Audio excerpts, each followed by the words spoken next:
राजधानी दिल्ली में बीते दिनों सीएम केजरीवाल के आवास पर तोड़फोड़ करने वाले लोगों को भाजपा सम्मानित कर रही है। इस पर आम आदमी पार्टी खफा हो गई है। दिल्ली के डिप्टी सीएम मनीष सिसोदिया ने भाजपा को गुंडों की पार्टी बताया है। दरअसल दिल्ली के उप मुख्यमंत्री मनीष सिसोदिया ने प्रेस वार्ता करते हुए कहा कि भाजपा के जिन लोगों ने मुख्यमंत्री केजरीवाल के घर पर हमला किया था, गुंडागर्दी की थी, उन्हें कल भाजपा प्रदेश मुख्यालय में सम्मानित किया गया है। उन्होंने कहा कि बीजेपी का एक ही संदेश है, अगर आप लफंगाई करते हैं, दुष्कर्म करते हैं, गुंडे हैं, बदमाश हैं, तो बीजेपी में आपका स्वागत है।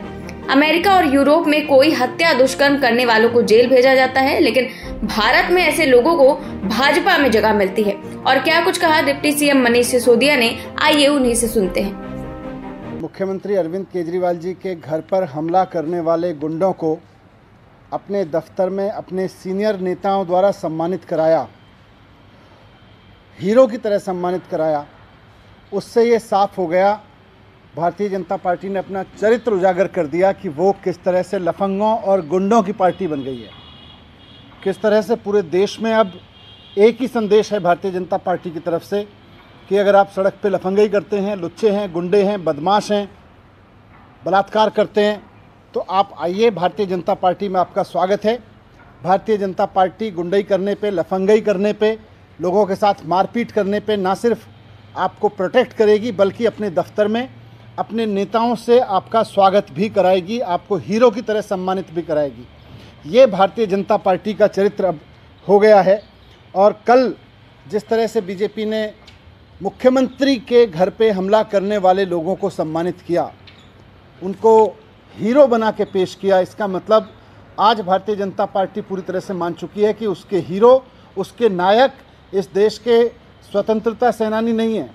इस देश के पढ़े लिखे लोग, इस देश के लिए जान देने वाले शहीद सैनिक नहीं हैं। उसके नायक रास्ते में लफंगाई करने वाले गुंडे, लुच्चे, बदमाश हैं, जो लोगों के घरों पे हमले करते हैं, रास्तों पे लफंगों की तरह से घूमते हैं। भारतीय जनता पार्टी ने ये एक अपना चरित्र उजागर किया है। आपको याद होगा, जहां आप बैठे हैं इसी घर में थोड़े दिन पहले भारतीय जनता पार्टी के गुंडे घुस गए थे और पिछले दरवाजे से अंदर मेरी वाइफ और मेरा बेटा अकेले थे यहाँ पे, वहाँ पे हमला करने पहुँच गए थे। करीब 150-200 लोग भारतीय जनता पार्टी के गुंडे अंदर आ गए थे और भारतीय जनता पार्टी ने उसको जस्टिफाई किया था। गेट तोड़ के, सामने वाला गेट तोड़ के, यहाँ पीछे वाला गेट तोड़ के इसके अंदर आ गए थे, उसको भी भारतीय जनता पार्टी ने जस्टिफाई किया था। इसके पहले भी भारतीय जनता पार्टी, ये कोई पहली बार नहीं है कि भारतीय जनता पार्टी अपने गुंडों को, अपने इस चरित्र को उजागर कर रही है कि वो एक गुंडों की पार्टी है, बदमाशों की पार्टी है, वो लफंगों की पार्टी है। ये भारतीय जनता पार्टी बार बार उजागर करती रही है। मैं आज आपके सामने कुछ ऐसे घटनाक्रम लेकर आया हूँ जिसमें भारतीय जनता पार्टी का ये चरित्र बार बार उजागर होता रहा है, और मैं एक एक करके आपके सामने रखना चाहता हूँ। सीएम साहब के यहाँ जो हमला हुआ उस पर मैंने जिक्र किया, मेरे घर पे जो हमला किया गया और 150-200 गुंडे भारतीय जनता पार्टी के आए और भारतीय जनता पार्टी ने ना केवल बाकायदा उनको प्रोटेक्ट किया, बल्कि उनका सम्मान भी किया। इसी तरह से अभी थोड़े दिन पहले भारतीय जनता पार्टी के नेता मनोज तिवारी जी बीजेपी के कुछ गुंडों के साथ, करीब 200 गुंडों के साथ जल बोर्ड के यूजीआर में घुस गए थे, जहां लोगों के पीने का पानी जहां से सप्लाई होता है, जहां हमें, आपके और हमारे घरों के लिए पीने का पानी आता है, जहां से वो बहुत प्रोटेक्टेड एरिया होता है, बहुत सेंसिटिव एरिया है, कहीं कुछ भी गंदी चीज़ मिलाई जा सकती है, कोई भी गड़बड़ चीज़ मिलाई जा सकती है। भारतीय जनता पार्टी के नेता गुंडागिरी करते हुए अपने 200 गुंडों के साथ में मनोज तिवारी वहाँ पे घुस गए थे। उसमें कोई भारतीय जनता पार्टी ने कभी उसको गलत नहीं माना, बल्कि हमेशा सही ठहराया। इसके पहले भी एक बार जल बोर्ड में झंडेवालान के दफ्तर में भारतीय जनता पार्टी के नेता और उनके गुंडे पूरी तरह से करीब 100 गुंडों के साथ में झंडेवालान के डीजेपी के हेडक्वार्टर में जाके, दिल्ली जल बोर्ड के हेडक्वार्टर में जाके हमला कर चुके हैं। और वहाँ पे उन्होंने रिसेप्शन को तोड़ा, वहाँ के कंप्यूटर, प्रिंटर, वहाँ की बेंचेस को तोड़ा, वहाँ के स्टाफ पे हमला किया, वहाँ पे महिलाओं के साथ इन्होंने, भारतीय जनता पार्टी के गुंडों ने बदतमीज़ी की थी वहाँ पे। और सिर्फ दिल्ली में नहीं है, देश भर में आज भारतीय जनता पार्टी की पहचान एक गुंडों वाली पार्टी की बन गई है, लफंगों वाली पार्टी की बन गई है, बदमाशी करने वाली पार्टी की बन गई है। ये सब जगह दिखाई दे रहा है। उन्नाव रेप केस आप सब ने देखा कि किस तरह से भारतीय जनता पार्टी के एमएलए कुलदीप सिंह सेंगर 17 साल की लड़की का रेप करने के आरोप में कन्विक्टेड ठहराए गए और ना सिर्फ उनको कन्विक्टेड ठहराया गया बल्कि लड़की के पिता की हत्या करने का भी उनके ऊपर आरोप चला। उसको भी जुडिशियल कस्टडी में उसकी हत्या करवाने का भी उनके ऊपर मुकदमा चला। गुजरात गैंग रेप केस हमने सबने सुना कि किस तरह से कच्छ डिस्ट्रिक्ट में बीजेपी के 4 लोकल लीडर्स ने महिलाओं को, लड़कियों को वहाँ प्रोस्टिट्यूशन में धकेला, 24 साल की महिला का गैंग रेप किया। वहाँ पे बाकायदा इन सब के खिलाफ नामदर्ज एफआईआर हो चुकी है इस मामले में भी, जहाँ गुजरात में कच्छ का जो बीजेपी के नेताओं ने गैंग रेप किया था। साक्षी महाराज के बारे में आप सब जानते हैं कि उनके ऊपर मर्डर, क्रिमिनल इंटिमिडेशन, रॉबरी, डकैती, forgery, cheating, criminal breach of trust, सब तरह के केस चल रहे हैं।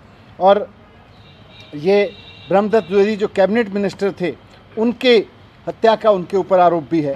स्वामी चिन्मयानंद भारतीय जनता पार्टी के जाने माने नेता, इनके बारे में भी आप जानते हैं, former minister of state of external affair रह चुके हैं और उत्तर प्रदेश से एमपी रहे हैं। इन्होंने भी, इनके ऊपर भी आरोप था कि इन्होंने किस तरह से जो ये कॉलेज चलाते हैं वहाँ की लड़कियों को सेक्स रैकेट में धकेलने की पूरी कोशिश की थी और उनके ऊपर भी केस चल रहे हैं। इनको भी गिरफ्तार किया जा चुका था बीच में। हरक सिंह रावत के बारे में आप सब जानते हैं, पूरे देश में भारतीय जनता पार्टी का चेहरा हैं और भारतीय जनता पार्टी के चरित्र का भी चेहरा हैं कि किस तरह से 32 साल की एक महिला ने इनके ऊपर रेप और हैरेसमेंट का आरोप लगाया था। इनके ऊपर एफआईआर हुई थी और इनके ऊपर मोलेस्टिंग के मामले में एफआईआर हुई थी। छतर सिंह दरबार मध्य प्रदेश से एमपी हैं भारतीय जनता पार्टी के, बड़ा चेहरा है भारतीय जनता पार्टी के और बड़ा चरित्र चेहरा हैं भारतीय जनता पार्टी का, जो आज की तारीख में चरित्र हो गया है। ये भी किडनैपिंग, 2 लड़कों को, 10 और 12 साल के 2 लड़कों को किडनैपिंग करने के आरोप में इनके ऊपर मुकदमा चला, इनके ऊपर कार्रवाई हुई। बाबुश गोवा में भारतीय जनता पार्टी का एक और चेहरा और चारित्रिक चेहरा है, उनके ऊपर भी माइनर गर्ल को खरीदने और रेप करने के उनके ऊपर आरोप थे और उनके ऊपर एफआईआर रजिस्टर हुई है। और उनकी पत्नी, जो कि भारतीय जनता पार्टी की ना सिर्फ नेता हैं बल्कि अभी गोवा में रेवेन्यू मिनिस्टर हैं, उन पे भी एक मॉब पुलिस स्टेशन पे हमला करने के आरोप में उनके ऊपर भी एफआईआर दर्ज है। इस तरह के लोग भारतीय जनता पार्टी में शामिल हैं। मोदी जी की वर्तमान जो 2.0 कैबिनेट है उसमें 4 मिनिस्टर ऐसे हैं जिनके ऊपर मर्डर के अटेम्प्ट्स के केसेस लगे हुए हैं। विजय जॉली जी आप जानते हैं भारतीय जनता पार्टी का दिल्ली का एक चेहरा है, वो किस तरह से सेक्सुअल अब्यूज़ के केस में उनको बुक किया जा चुका है और वो अभी त्रिपुरा के भी इनके चेहरे हैं, त्रिपुरा के इंचार्ज हैं।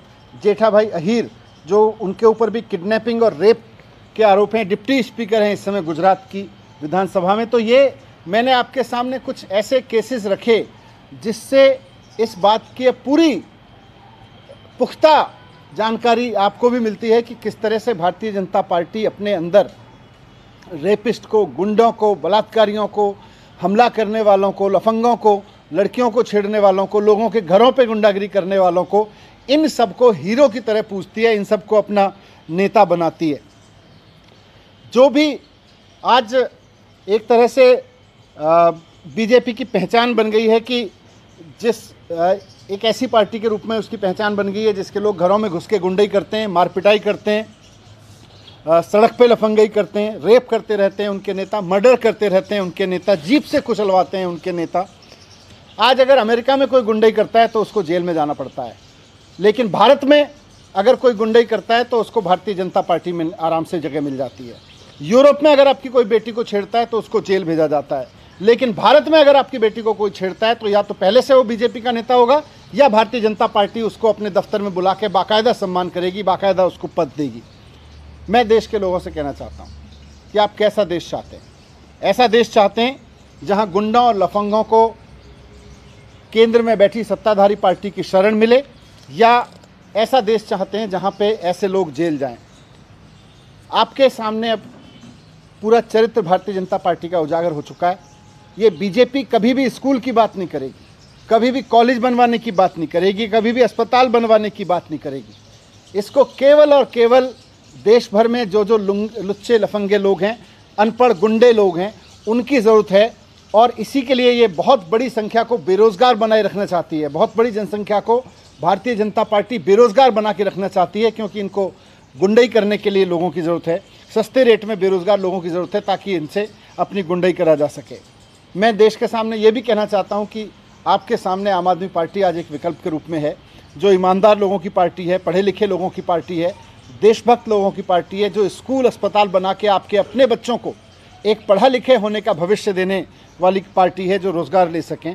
बस हमको अब तय करना है कि हमें अपने देश को किस रास्ते पे ले जाना है, पाकिस्तान या श्रीलंका जैसे रास्ते पे ले जाना है, या यूरोप, अमेरिका और जापान जैसे देशों से भी आगे लेके जाना है।